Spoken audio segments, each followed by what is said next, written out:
তিনটি অভ্যেস আপনার মধ্যে থাকলে আপনি জীবনে পিছিয়ে পড়বেন। চলুন জেনে নিই সেগুলো কি কি। প্রথমত, মোবাইলে অতিরিক্ত সময় দেওয়া। আপনি ভাবছেন আরেকটু ফোন চালাই, আরেকটা ভিডিও দেখি, কিন্তু অজান্তে ঘন্টার পর ঘন্টা নষ্ট হয়ে যাচ্ছে।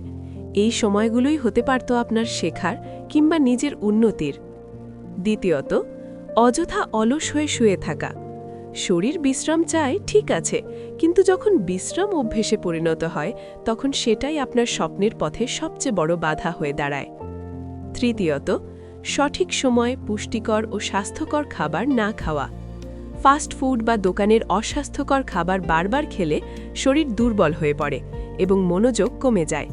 নিয়মিত ঘরে তৈরি পুষ্টিকর খাবারই আপনাকে দেবে শক্তি আর ফোকাস, যা আপনার লক্ষ্য পূরণে সবচেয়ে জরুরি। এই ছোট ছোট অভ্যেসগুলো বদলালেই আপনার ভবিষ্যৎ বদলে যেতে শুরু করবে। আজ থেকেই শুরু করুন।